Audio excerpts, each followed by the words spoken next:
สบายดีนะมื้อนี้ลาวซอฟต์แวร์ .asia จะมาพรีเซนต์เกี่ยวกับโปรแกรมค่ายอาหารเป็นต้นว่าค่ายทรงค่ายย่อยเนาะแล้วก็จะมีระบบบัญชีสร้างเข้าไปน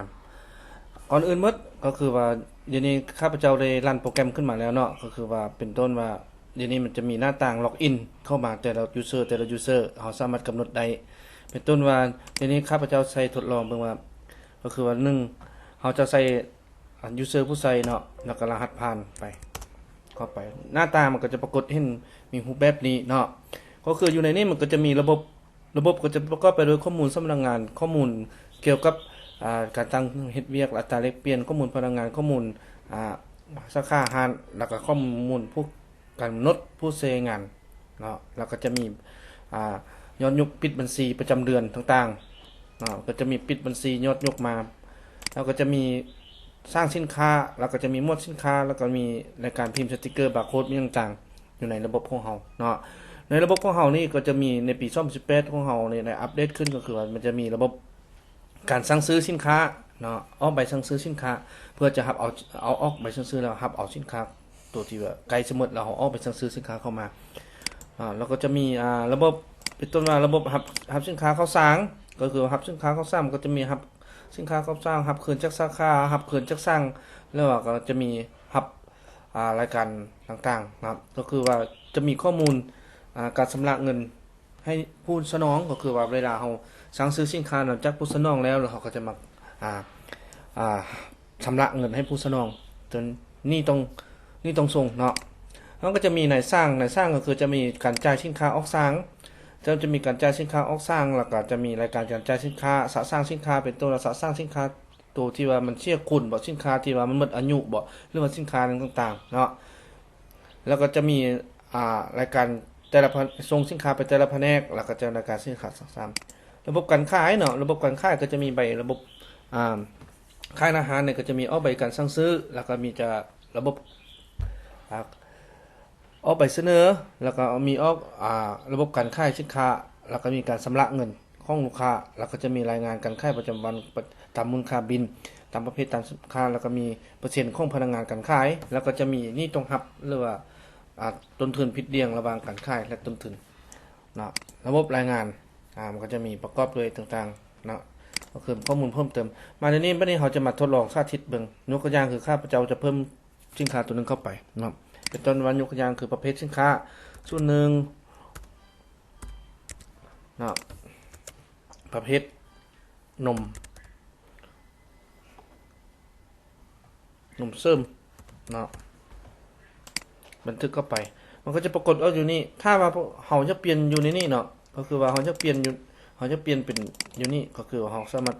เปลี่ยนได้เราจะว่านมเสริมเด็กเนาะเด็กน้อยอยู่ในนี้เราก็สามารถเปลี่ยนได้ออกมาอยู่นี่อันนี้เป็นรายการที่เราสามารถอยู่ในนี้ข้าพเจ้าจะทดลองใส่แต่อันรายการเดียวเนาะถ้าเราจะเพิ่มรายการต่อไปเราก็ใส่0 เข้าไปเนาะก็ซับเพิ่นไปมันยังนี่เครื่องสำอางเนาะมันก็เพิ่มเข้าไปมันก็จะเป็นถ้าเรามีประเภทได้หลายอันเราก็จะเพิ่มเข้าลงไปเลยเนาะตัวนี้ยกตัวอย่างคือข้าพเจ้าจะเพิ่มวันนี้ยกตัวอย่างเขาจะมาเพิ่มรายการสินค้าเพื่อรายการสินค้าเขาจะมาเพิ่มใหม่นะคลิกบนปุ่มเพิ่มใหม่นี้แล้วก็จะเลือกรายการเข้ามานมเสริมก็คือว่า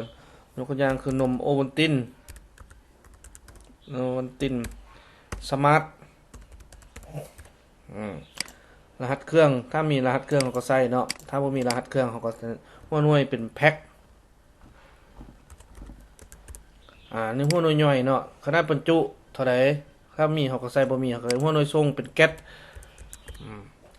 ก็คือว่าตัวนี้นี่ถ้าว่ายกตัวอย่างคือเขาพิมพ์แก๊สนึงมันมี10แพ็คถ้า10แพ็คถ้าว่าเขาพิมพ์แก๊สนึงมันมี24แพ็คเนาะถ้าว่าเขาพิมพ์25แพ็คมันจะออกเป็น1แก๊สกับ4แพ็คเนาะตอนนี้มันจะเป็นก็คือสีหยังสีแดงเนาะสีแดงไปสถานที่เก็บเมียนล็อกA บ่ล็อก B บ่ล็อกหยังก็คือบอนจัดเก็บของสินค้าเฮาเนาะราคาขายก็คือแพ็คนึงเท่าใด50,000 อัน8,000เนาะ8,000ราคาค่ายยก 7,000ราคาค่ายพิเศษ 6,500เอาใส่ไปเนาะราคาต้นทุนเนี่ย 5,000เนาะจำนวนจุดสั่งซื้อก็คือตัวนี้จำนวนจุดสั่งซื้อก็แม่นว่าถ้าว่าสินค้าเฮาไกลจะหมดแล้วแม่นว่าเฮาให้ใส่ว่าอยู่ในนี้เนาะสิมาสินค้าไกลจะหมดเหลือ10แพ็คแล้วให้มันเป็นเตือนเป็นสีแดงบ่เฮาก็ใส่ถ้าว่าเฮาจะใส่เนาะถ้าเฮาจะเพิ่มต่อไปเฮาก็เพิ่มไปปึ๊บเนาะอันนี้เฮาเพิ่มไปแล้วเฮาก็มาเลือกใหม่ยกตัวอย่างคือเครื่องสำอางเครื่องสำอางในสบู่ทาหน้า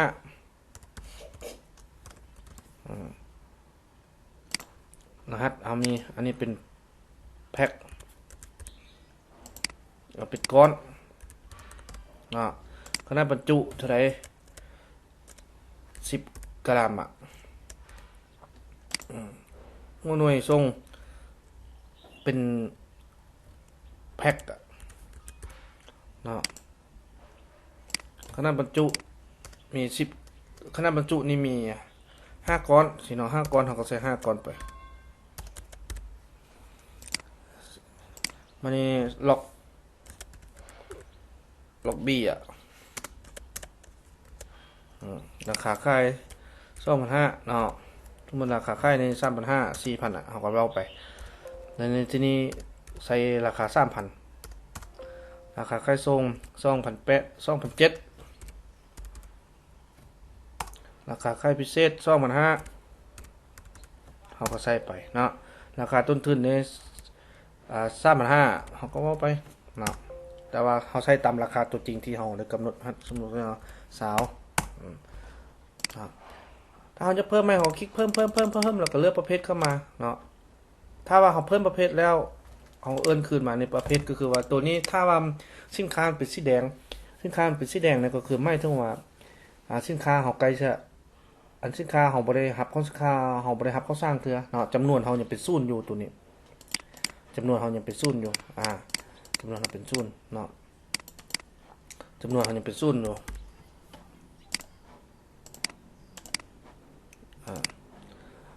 อยู่นี้ล็อก A ล็อก B ล็อก C เขาก็สามารถกำหนดได้เนาะแล้ววันนี้เขามาเอาไปสั่งซื้อเบิ่ง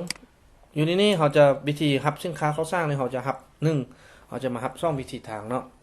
วิธีทาง1ก็คือมาหมายถึงว่าเขาจะรับแบ็กจากไปสั่งซื้อวิธี1เขาจะรับจากโดยตรงเลยนะยกตัวอย่างเอาจะเอารูปแบบที่1ก่อนครับจะไปสั่งซื้อครับบริษัทหยังเนาะเขาก็ใส่ผู้สนองไปแล้วก็เลือกสินค้าเขาเข้ามาแล้วก็คิดจำนวนไปเบิ่ง10รายการนะแล้วก็อินเตอร์แล้วมันก็จะไล่คูณบวกลบคูณ5ให้เขาเลย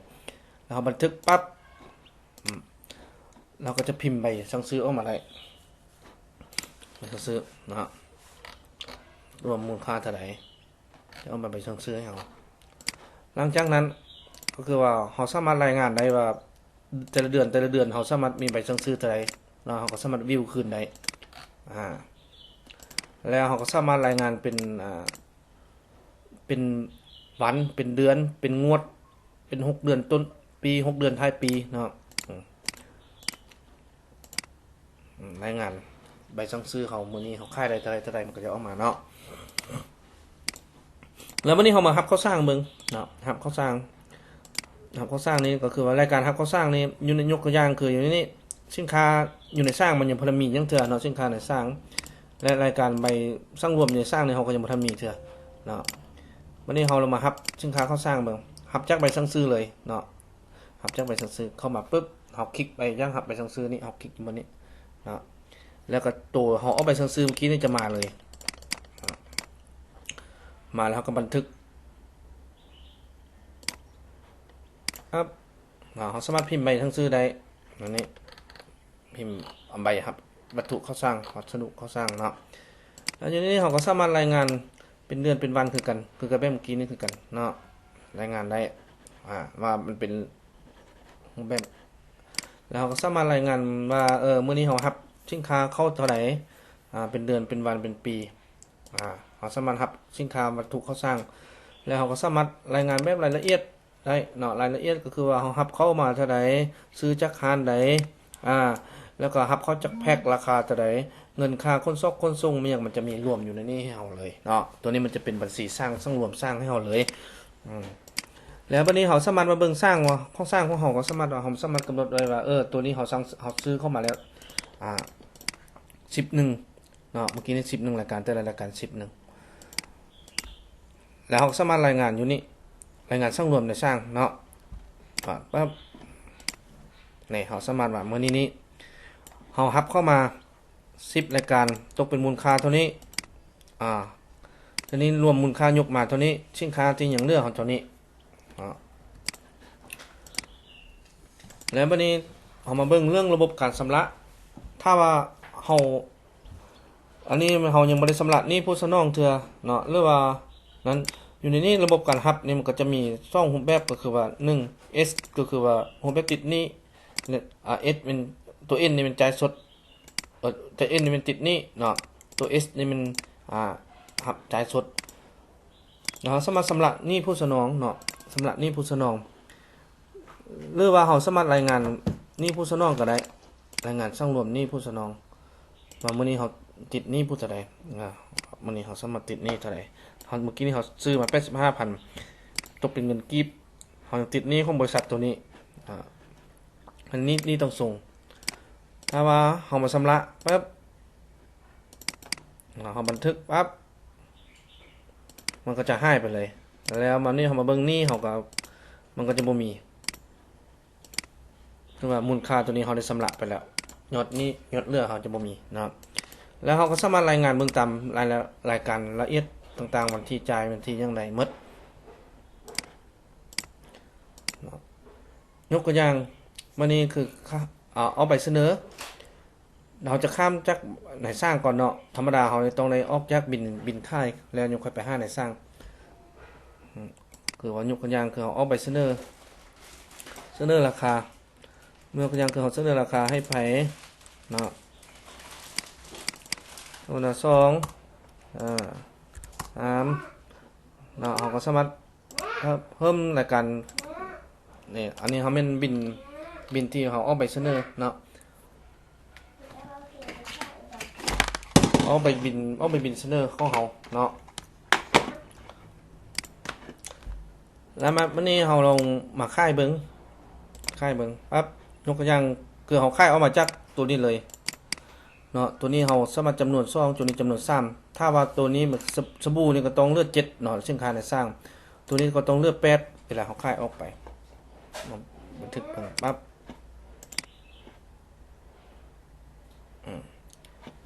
เราสามารถชำระเงินได้เนาะชำระเงินบันทึกครับเราสามารถพิมพ์เป็น GIA เป็นรูปแบบเจียเนาะอันนี้มันว่าเฮาค่ายเป็นบินของเฮามันจะเลทเงินให้เฮาเลยเนาะแล้ววันนี้เรามาเบิ่งจำนวนในสินค้าในสร้างก็เลือก8กับ7เนาะแล้ววันนี้เรามารายงานเบิ่งสร้างรวมแท้ๆสร้างรวมเป็น4ในสร้างมา4สร้างเขาก็นี่เขาค่ายไปเรื่อยเดือนนี้เขาค่ายไปแล้วจ่ายออกหรือขายจ่าย2กับ3เนาะมันจะเป็นภาษีเฮานี่เลยวันนี้เราลองมาสาธิตเกี่ยวกับรูปแบบการขายสินค้ารูปแบบการรับสินค้าโดยบ่ออกใบสั่งซื้อเนาะนะครับสินค้าเข้าสร้างเลือกผู้สนองแล้วก็เลือกจำนวนมาเลยโอเคสมมติว่ายก10นะแล้วก็ใส่เลขอิงตามใบสั่งซื้อแล้วก็บันทึกปั๊บวันนี้ทำมารายงานเบิ่งมันก็จะเป็น17 18เพิ่มขึ้นเมื่อกี้นี้เอามารายงานเบิ่งตามบินสร้างก็ออก17 18กันนะมันเลือก17 18แต่จำนวนหับแต่ค่ายออกไปมันตัดออกไปอะไรนะวันนี้เรา มาค่ายสินค้าโดยการบ่ออกจากใบสั่งซื้อครับก็คือว่าเราต้องเลือกปึ๊บรายการนี้เนาะตัวนี้เอา11ซะ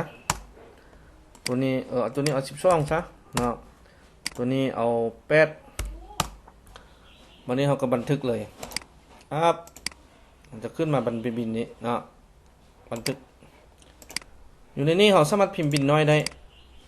บินน้อยก็ตกออกมาเป็นเท่านี้ถ้ามาบิน A5 ก็ออกมาเป็นหัวแบบนี้ถ้ามาบินต่อเนื่องมันก็จะออกมาเป็นรูปแบบนี้กูอยู่ในนี้ก็คือว่ายกตัวอย่างในเฮาค่ายมันก็จะออกมาเป็นรูปแบบนี้เลยเนาะ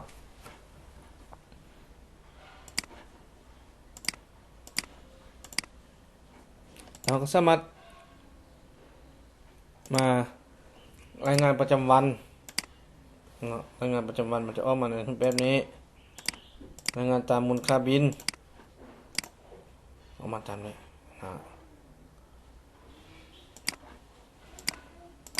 รายงานตามประเภทสินค้า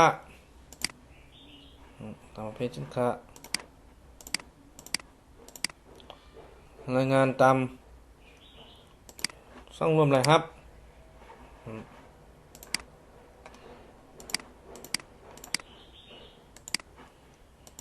เปอร์เซ็นต์การขายรายงานตามนี่ตรงครับตัวนี้มันเขาสำหรับสุดมันจะบ่มีนี่ตรงครับ